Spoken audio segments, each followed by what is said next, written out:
Интеркултура, интеркултура. Почитувани, во најновото издание на шорткастот Интеркултура, гостине професорката Мирјана Најчевска, на која што не и треба посебно представување. Професорка Најчевска, еве Ник Кейв на својот концерт во Скопје посвети една песна на трагедијата во Кочани. Останува ли Кочани најгорливото прашање кое што нема некако разрешница? За мене Кочани представува врв на Санта Мраз. Значи, тој е резултат на континуирана систематска корупција која што владее во државата и неадресиран криминал. Неказнивоста е она кое што доведе до Кочани и ќе доведе уште до многу слични такви ситуации како што е Кочани. И не мислам дека граѓаните ќе можат да постигнат на ваков начин било каква суштинска промена или правна разрешница. Мислам дека тактиката на власта е да се отапи сечилото и постепено со поминување на времето другите луѓе да изгубат интерес за она што се случуваше и што се случува во Кочани и едноставно да стане дел од оние архивирани случаи, несреќи кои што ќе имаат значење само за тие кои што биле директно инволвирани во случајот. Но од друга страна, премиерот Мицковски еве исто неодамна изјави дека во земјата од кога се тие на власт нема корупција, дека сето тоа е одлика на поранешните власти и дека всушност тие работат безпрекорно. Всушност да, има право. Нема корупција.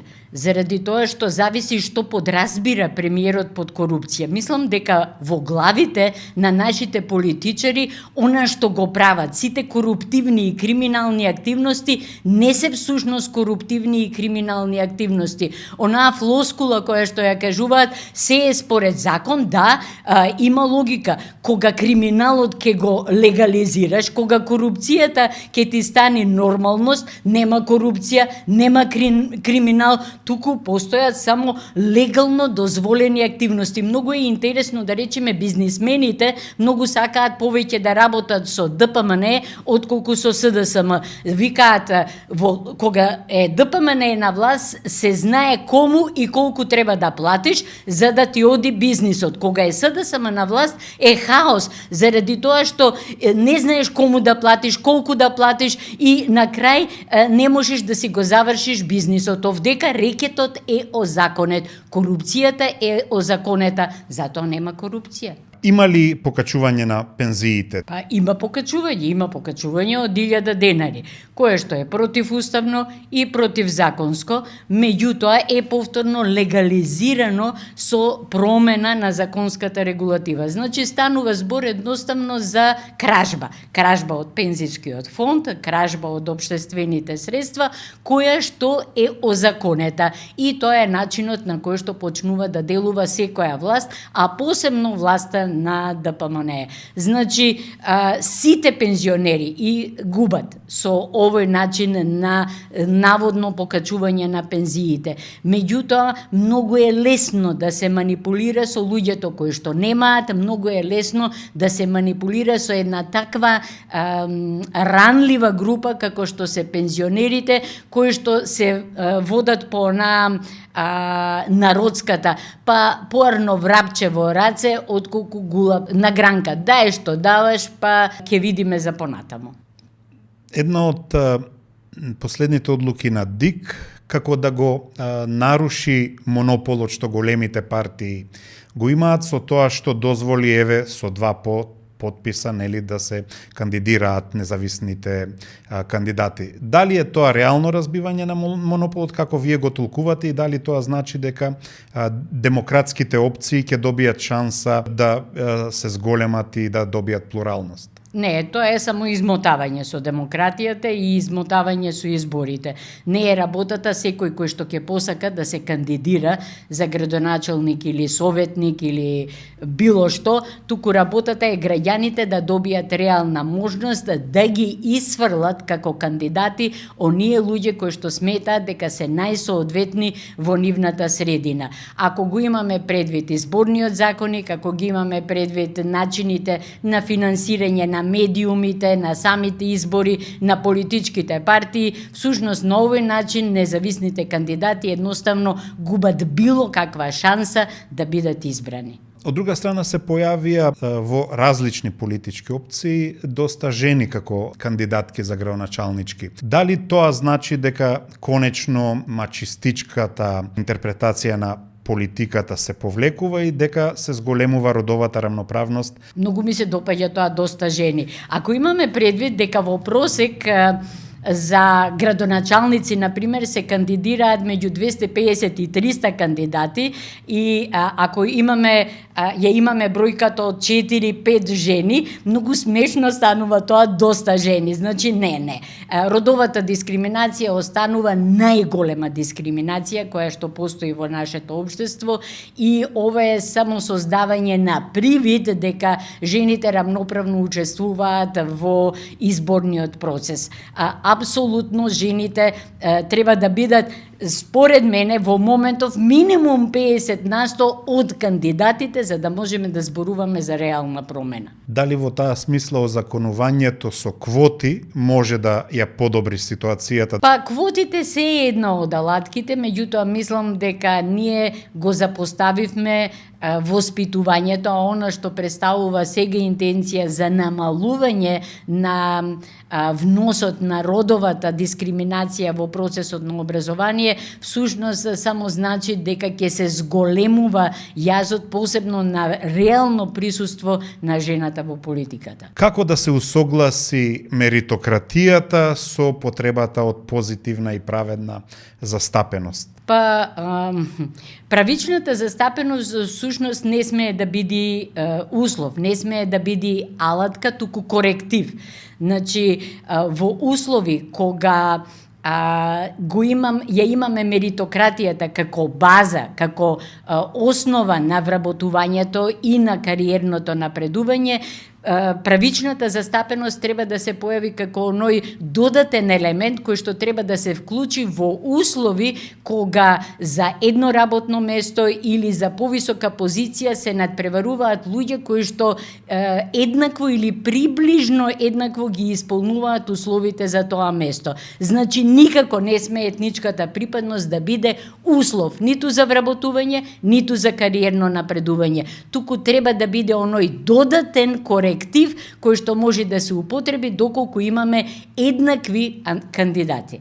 Една од темите, особено Дуи тука, да речеме, критикува дека се напушта идејата и духот на Охридскиот рамковен договор и се наведуваат неколку мерки, укинувањето на балансерот, сега преиспитувањето на бадентерот и така натаму.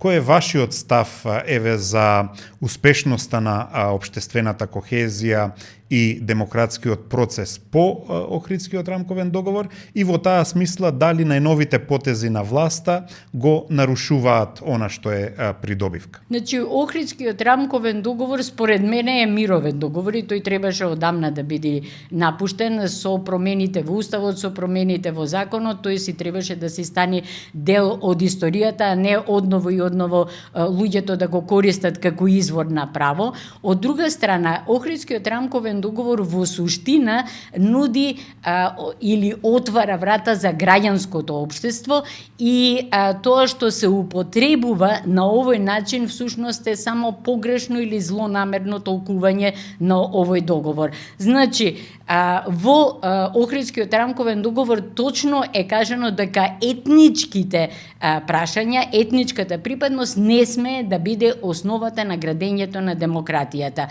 Наспроти на ова, токму тоа се случува после 2001 година. Имаат ли шанси, да речеме, во таа смисла, граѓански партии или партии кои што ќе пропагираат наднационална припадност, затоа што повторно, се враќаме во етничкиот предзнак и во етнонационализмот и гледаме дека партиите кои што инсистираат на тоа сепак добиваат се уште најголема доверба? Значи во моментов не, мислам дека немаат шанси граѓански партии, поради тоа што целокупниот дух на нашето општество, целокупното воспитување и се она што представува мејнстриминг на општеството е насочено кон етничка поделба и кон етничко дефинирање. Така што не. Една од темите за кои што бевте прозвани е користењето на евентуален навредлив или стереотипен говор и така натаму, па вие во вашите манири на слобода на изразување и се извинувавте на одредени личности, но од друга страна голем број од политичарите и јавните личности користат говор на омраза, го користат намерно, го користат експлицитно, а не наоѓаат за потреба да се извинуваат. Од друга страна има случаи, нели, тоа беше дебатата, докаде е границата меѓу слободата на изразување, а докаде на условно да ја наречеме политичката коректност или почитување на законските одредби. Добро, има многу голема разлика меѓу говорот на омраза и навредувањето. Значи, говорот на омраза е секогаш поврзан со градењето на предрасуди или се базира на предрасуди кон одреден колективитет.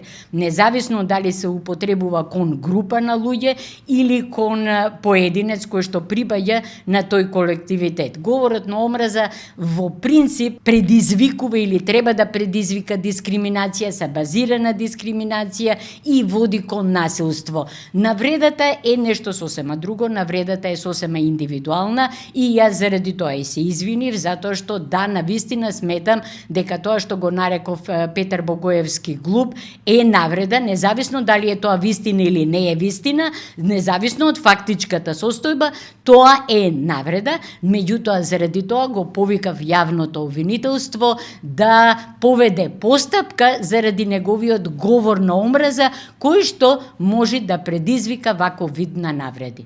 Во таа смисла, дали е потребно јавниот говор и понатаму да се санкционира или пак треба да се дозволи слобода на изразување? Например, тоа беше и една од полемиките околу пишувањето на новинарот Тричковски и предизвика доста во јавноста одеци. Значи, овој тип на говор во кој што се содржани навреди, според мене го воведе уште на времето Фрчковски и мислам дека е тоа многу лош принцип и јас во основа не го прифаќам и не го сакам, меѓутоа го разбирам како некој вид на немоќ. Значи, јас го употребувам говорот на навреда тогаш кога чувствувам немоќ заради тоа што ја гледам неказнивоста на политичарите, функционерите и сите оние кои што редовно употребуваат говор на омраза, а не одговараат за тоа и немаме ние како луѓе, како обични граѓани никаков начин да се спротиставиме, односно да ја истераме правдината заради руинираноста на правниот систем. Значи, во моментот кога правосудниот систем ќе почне да функционира на начин кој што ќе го санкционира говорот на омраза, мислам дека ќе почне да се намалува и говорот на навреда. За крај, како ја оценувате закоченоста на евроинтегративните процеси? Дали е тоа нешто што понатаму ќе не оддалечи од Европската Унија и како ја гледате во перспективата на драстичните промени и во американската политика, но и генерално глобалните потреси? Добро, јас мислам дека цел свет е во назадна линија, значи и сето она што се случува во Соединетите Американски држави, меѓутоа и Израел, и Украина, и Русија, и се она што се случува во Европската Унија како на индивидуално државно ниво, каде што успеваат да пробијат радикално десните сили и да добијат во моќ сето тоа зборува за назадување на демократските процеси на светско ниво, а ние како една мала држава сме само лакмус, само показател